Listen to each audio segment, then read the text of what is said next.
Episode for a higher juicy news. Mema Obibia Aquaba. I had the latest hot nkwa enamede bramo. Anunti so we subscribe to channel dia bomodia say over subscribe. The over the say over click the subscribe button no. Na wa barely notification. We understand new video be upload no. When the first person what's ebe kan sa video. Afi we na wa like video no give us a thumbs up na fi share na or for so na when you be and share na wo and someone ekoso e wo Ghana memo adam afi yebura ye and someone ababeto yepono so mumayitie eye sankomo ya ababeto jai sansem yekoso mumayitie and Mr. Kansi, of course our 52.5 billion Auditor General Johnson Ekweamoesedu, we need to get into the bottom of that matter. You promised a report on the missing 52.5 billion from December 2020 till now. Come out with the report. Yes, we know that, look, usually by now, they will find some ex post facto rationalizations, etc., to justify that the money didn't get lost. But at least you bring the report, let's scrutinize. By all means, something will give you away. So that report must come. Otherwise, for me, I think very soon I'll even be petitioning for the removal of the Auditor General. Because one report on 52.5 billion from December 2020, we are now in 2025. Why? What is it? Who are you shielding? You wrote the letter and said there was money missing. Okay, they couldn't trace from GCB into thin air. And now bring the reporter and also Daniel Asem. Come on, let's get into it. Mr. Kansi, finally, our Greek matter that, yes, I've seen that we'll be coming to it, the president's speech, yes. But we want to remind our young people that look, we all have to get into agriculture. We have to Operation Feed Yourself. I think the president gave it a new name. I'll look at the speech again and then come. But it's essentially Operation Feed Yourself. It's embarrassing. I mean, coming to sit here, we talk year in, year out, and yet we can't feed ourselves. We import about 100 million of million series worth of mango from Burkina Faso. It's insanity. Burkina Faso, desert land. Then the tomatoes. Over 300 million, etc. Yes. Anyway, and finally, I heard Gift Owari has been arrested. We want to remind the NIB that 48 hours is 48 hours. Because you know today is Saturday, tomorrow Sunday. The Supreme Court has been very clear. If you want to detain her beyond 48 hours, please go to the court. There is a way. The Chief Justice Eni Yeboah gave the circular in 2020, sometime in 2020, on how to do it. You go and see the registrar. Tomorrow there will be a judge for you. You don't even need to get to the 48 hours. That's very so clear. Even on Sunday, the court will sit. Yes. If so demanded. Absolutely. You remember even recently the NDC cases, some of them on public holidays. And when the decision came out in 2019, me sitting here, I've been to court Saturdays on a number of occasions, and then the public holidays. And you see as I said a few weeks ago, the NDC petitions, some of them were held on a public holiday, right? Yeah, so please, NIB, let's do the needful. If you intend to keep Gift Owari beyond 48 hours, then today, I even prefer that go today, because the Supreme Court said, don't wait till you are getting to the 48 hours, because sometimes when you're planning that, okay, I have 2 hours more to go, so that's the time you start preparing, something may happen and you'll be late. The moment it goes beyond the 48 hours, you are in breach of the law. Very, very clear. They say 48 hours is 48 hours. That was so for Akufo's valedictory judgment. That's the last judgment before she left. She retired as a Chief Justice and Supreme Court judge. So please, let's try and work within the timelines. 48 hours doesn't mean that wait after 48 hours, then now you're prepared to go to court. No, it says within. If you arrest somebody, that's Article 14, Clause 3. If you arrest somebody, then, or a suspect, whether suspect or the person is accused at that time, and there are differences, and you want to detain the person beyond 48 hours, then make sure that you go to court within, please, with all the energy I can master, go to court within the 48 hours, please. Not after the 48 hours. And the more you wait, and think that, oh, I'll get him before the 48 hour. If something happens and then you don't find the court early enough and it goes beyond, it's a breach of the law. Gift Owari can sue you and I'll be happy to represent her. Once it's 48 hours, that one, as citizens, we all must jump in, right? Because we don't know tomorrow. So you'll be happy to represent Gift Your Worry? Oh, yes, if once it's 48 hours. 48 hours. Yeah. If NIB breaches it, that one, let's not play. Yes, the fact that I want her to face justice doesn't mean that we should keep her beyond 48 hours. No, that one, let's not do that. It's not worth it. I mean, she has come into the country. If she intended to abscond, I'm sure she wouldn't have come back. So once she has come in, let 48 hours be 48 hours. And it applies to all of them. I mean, this is what there was a lot of abuse. That's why I went to court. So for those who don't know that case, 48 hours is 48 hours. That's the case of Martin Pebu number 4 versus Attorney General number 4. Please, Saturday, Sunday is no longer an excuse. The courts will open. So that previously they used to say because it's a weekend, when they arrest you on Friday, they keep you till Monday. Yeah, it's long gone. That big man. You challenge the law. Absolutely. And you got judgment in your favor.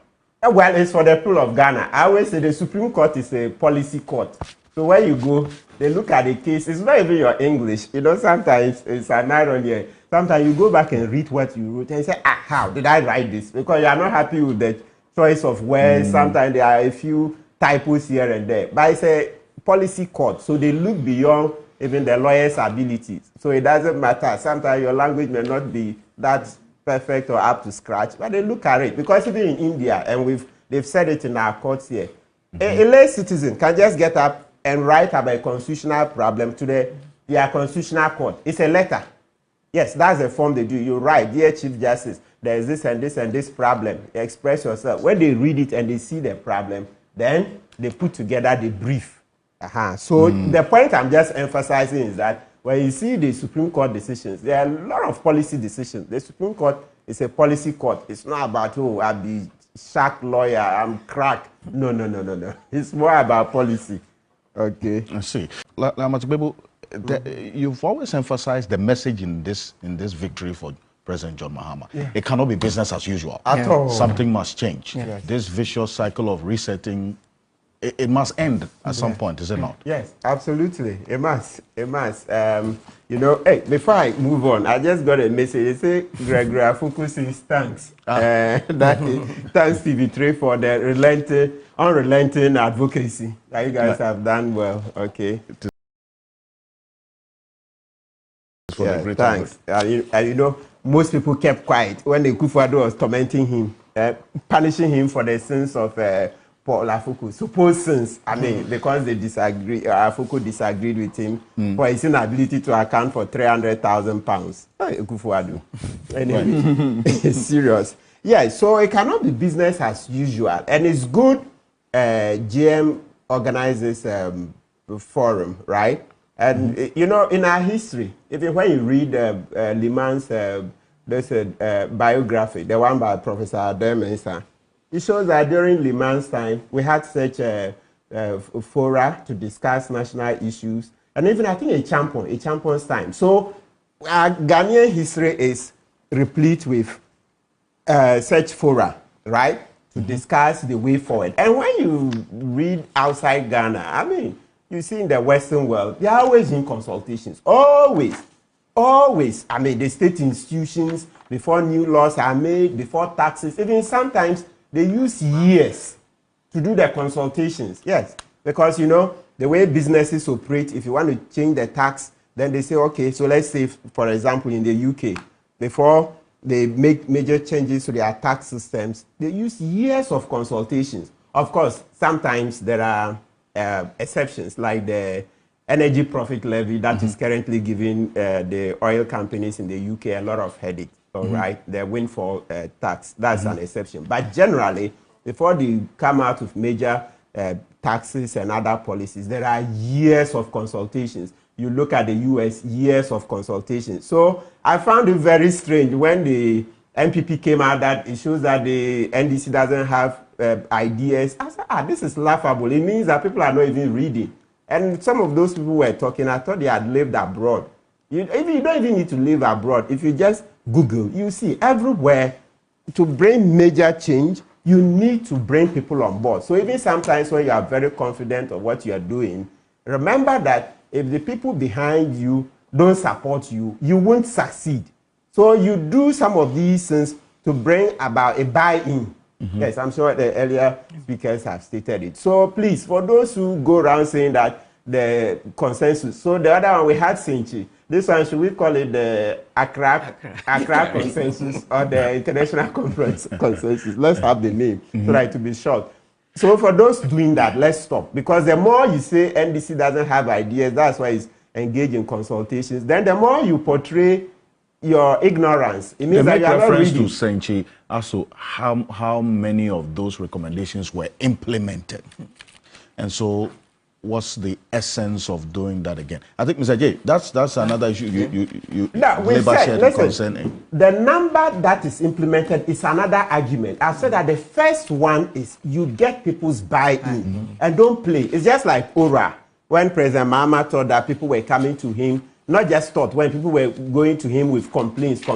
It's okay, let me set up a big body. And you see at the end, more than 2,400 emails, etc. And even till date, people are bringing in tapes and complaints, etc. So all we are saying, one word, Professor Addo used, he said, social mobilization. We underestimate that. Social mobilization. And Dr. Torkornoo said that, just involve people, because so it's like bouncing the ideas of them. Yes, when it comes to implementation, we know that's another kettle of fish. But let's not make the argument that because maybe implementation will be low, then it is not necessary. Anybody who does that, then it means that we are not learning from people who are ahead of us. Those who are ahead of us, they are always consulting, and sometimes simple things, you see years. Right? So please, let's correct it. I mean, come up with stronger ideas than to just say that when somebody consults, then it means he doesn't have ideas. No, when you do that, it's a mockery. Please watch it. Don't do that. That's the first point. Okay. Okay. Yeah, so number two, you look at the ideas that are being floated, okay? Yes, improved agriculture, fight corruption. Good. Excellent. That's what we should be doing, right? Now, the question is, what will we be doing different about them? Because, look, when you read, Akufo Addo came, he said he's going to change the Gettysburg economy. Is that not so? In 18 months. We're here, it didn't happen, etc. So the emphasis should be on what we as citizens will do differently to make sure that this time it happens. Because, and I'm happy the president himself keeps referring to the mandate. Over 1.6 million gab. You know, Bawumia asked for a gab and he got one. More than 1.6 million, right? Between John Mahama and Bawumia in terms of the votes. So that tells you that Ghana has changed. We've changed at least through our voting patterns. So what else? And also, of course, it also means that the way we reason, okay, the way we are rationalizing things have changed. But the next change we are looking for is that, so how have we changed in terms of coming to support government to achieve? You heard Dr. Torkornoo mention again this cultural thing that we say, Abanye Juma, Onsuya, Ochunazi, whichever variation you want. Yes, and you know, we've been mentioning this on this platform.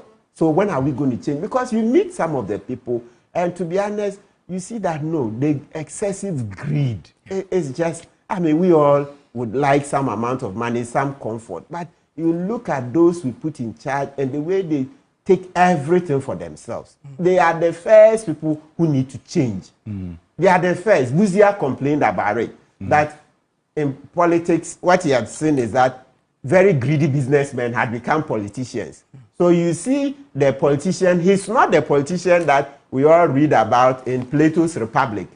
Yes, the politicians we see are not the ones that Plato's Republic discusses, the philosopher king. Yes. The one who is not mean, he doesn't use their power for personal aggrandizement, the one who loves wisdom, the one who is forward-looking, right, brings the people on board, and is seeking the good of the ordinary man. Seeking the good of the ordinary man. So when you put all of this together, then you are left with one thing. Sometimes you see, yes, I know leadership is everything, or they say leadership is cost, right? But I think, you can't... I said it first. You said it first. Yes. In the whole world. Google. No, it's actually a fact of that. Leadership is cost, and everything else is effect. Yes, want to attribute everything, they not homegrown. When you go home, when you go home, Google. Okay, what's the program? We are fact checking. I'll try and Google it. So Mr. Okanse, so the point is that thing, it's true to some extent, but in the social sciences, you always find that you can't have just one adage answering everything. It's a mosaic approach. We need a mosaic approach. Citizens can't sit back and say,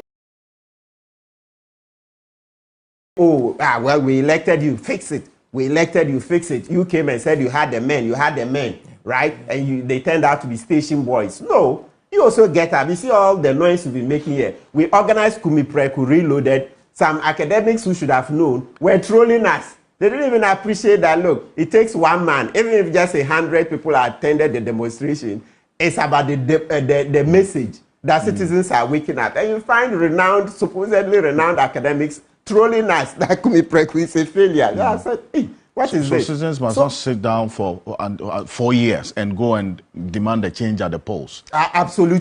The demand for things to be done differently must be on a daily basis, consistent. Yes, just like we're doing here, daily. And then let's come to the fourth point I'm advancing, which is that, you see, these ideas, privatize, do this, market forces, please.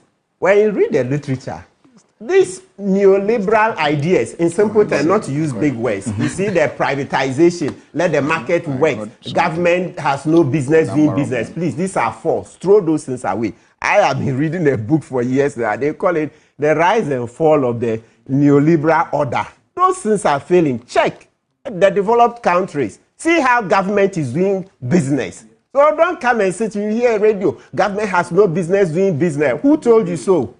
Who told you? Where have you checked? Where have you checked? So let's not hear those things. And so you hear because of that, hey, let's privatize ECG. No, maybe some aspects here, but ECG. Exactly. You can't. The rise and fall of the neoliberal order, you would find, look, structure adjustment. And I'm happy Prof even mentioned, we've been reset now ever since. It's like the way they say, you go explain tire. Divesting. Exactly. We did that. And it yielded nothing.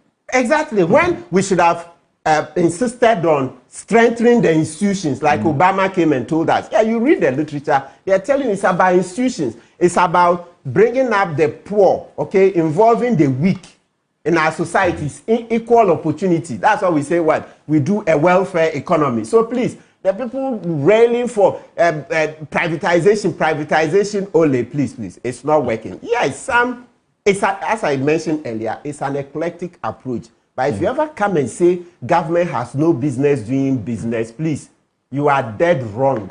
Then you are not checking our peers. Check the involvement of the U.S. government in the U.S. economy. Yes. Huge. Go to the UK. Google, you see BBB.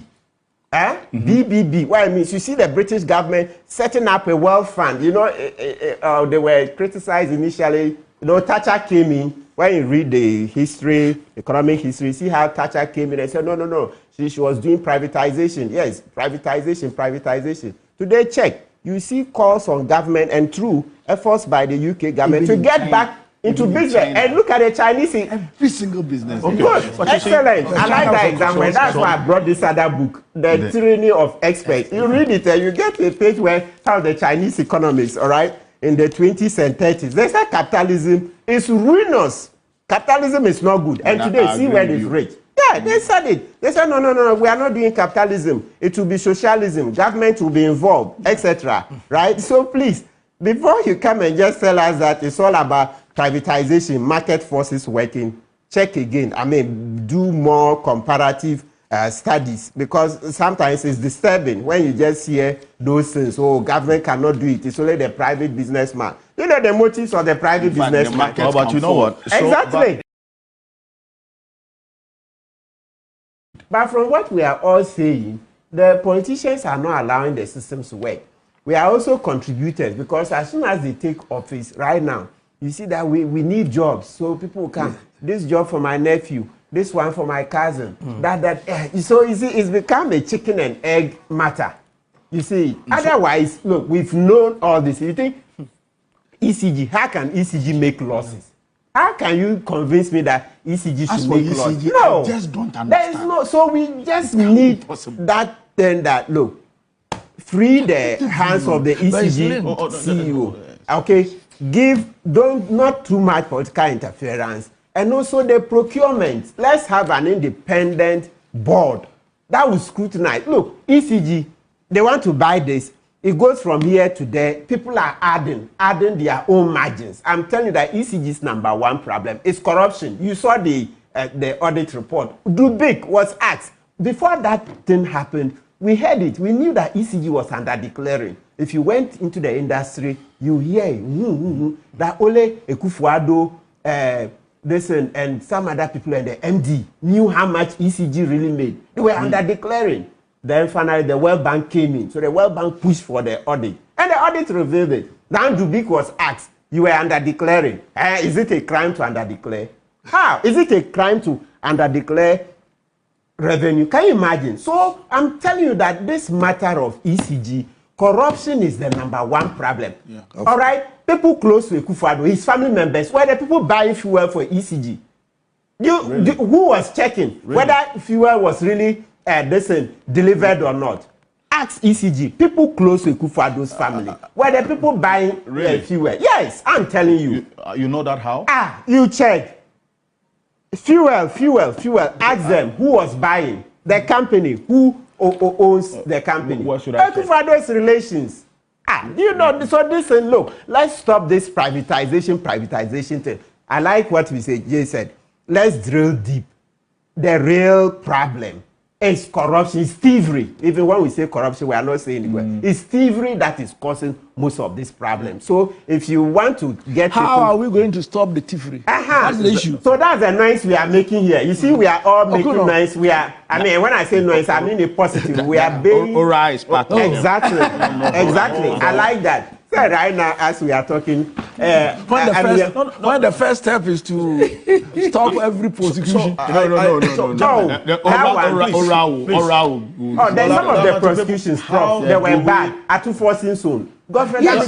He was coaching a witness. Asking the witness to lie. And the court found the court will not always be right. You think the court... You don't know. If you don't believe in the court, it will not always be fair. Exactly. I don't like that. If you undermine the court system, we are all dead. If you don't raise questions to against the court some of the time, they will reform, please. So you always need a bit of skepticism. Yes. I want Lama to be able to make his point. Okay. I'll come to you when your time is up. So how do we fight or address this? So all right. Thank you very much for reminding me, Dr. Torkornoo. It's all right. So we'll recover all the loot, implement, enforce the law. Enforce the law, because I was telling you that elsewhere, government is getting more into business. Thatcher, who came and told us, hey, privatization, neoliberal economics, privatize, cut down, structural adjustment, this. They themselves, look, there is British, Business Bank. British Business Bank just set up recently to give loans to their own companies. They are setting up. You go to the North Sea where they do the oil and gas.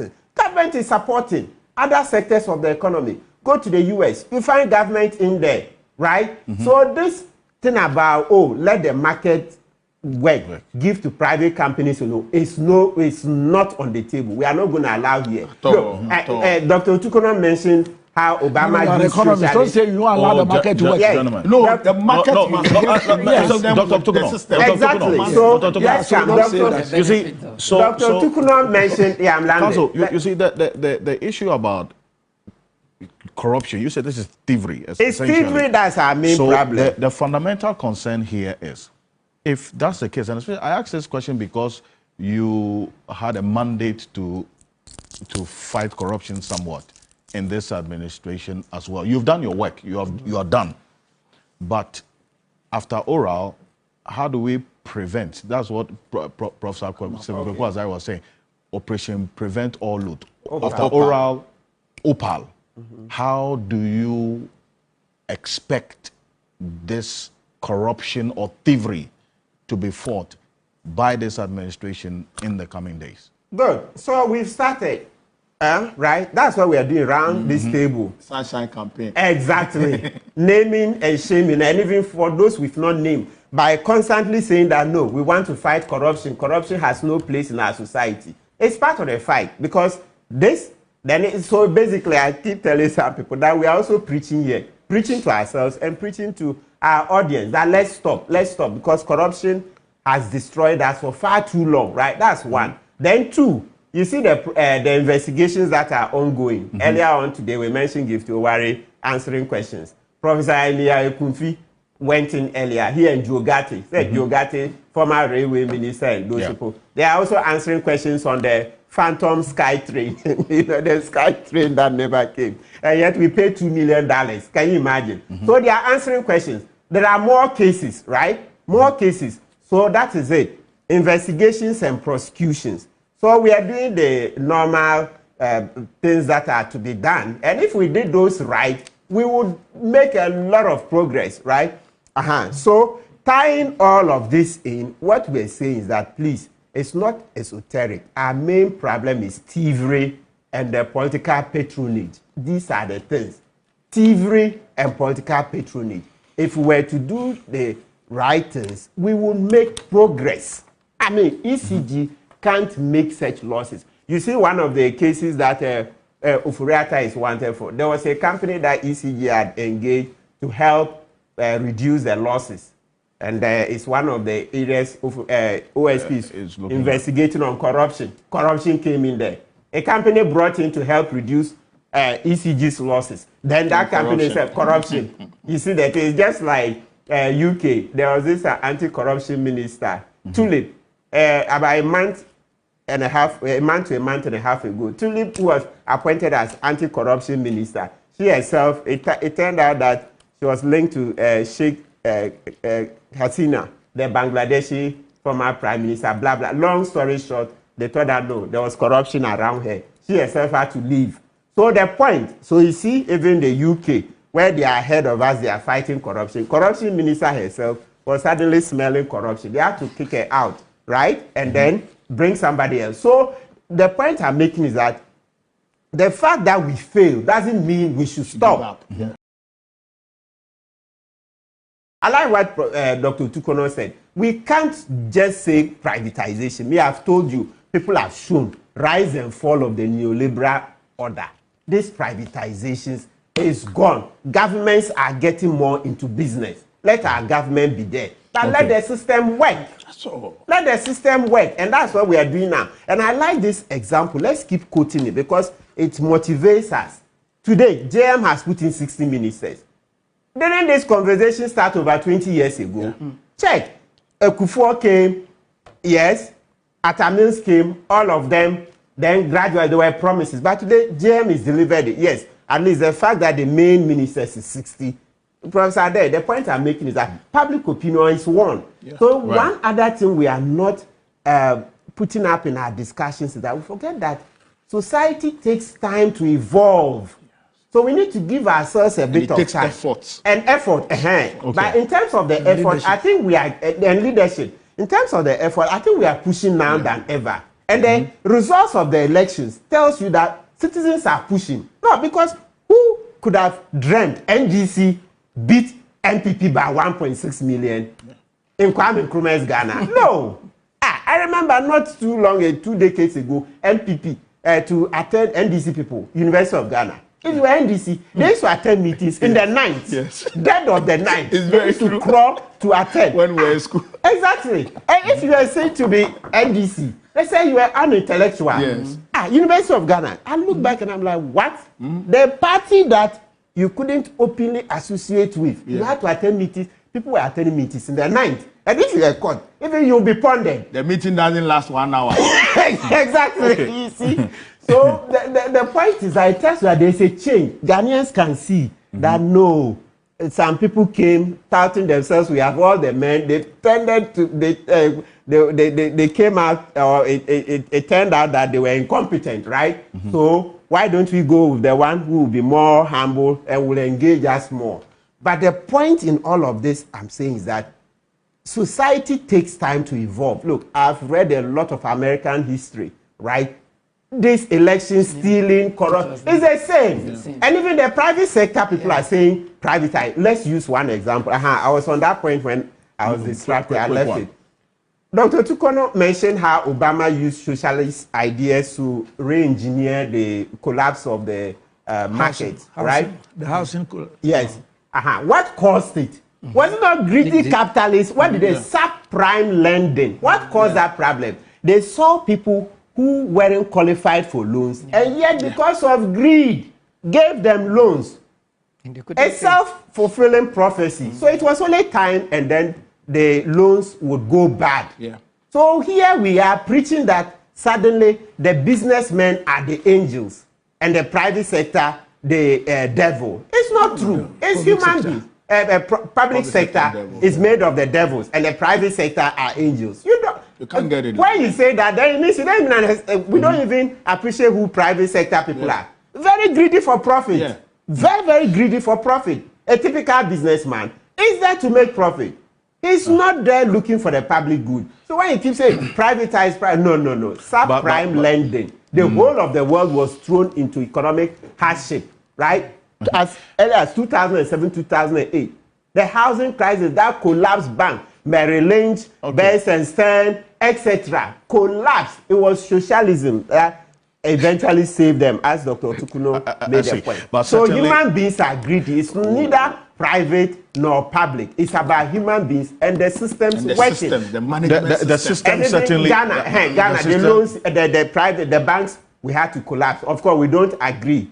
But we see ofori and the MPP did that to punish opponents. But don't you see some of the things that the banks were doing? They were taking liquidity support and using it for other things. And you are saying that the private sector is better than government. It's a human beings and the system.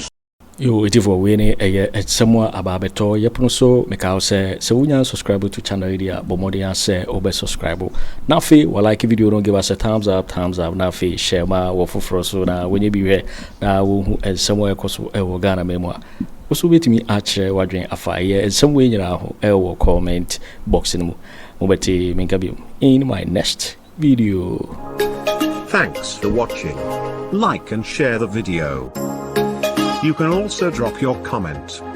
Please don't forget to subscribe. Click on the bell to turn on the notification.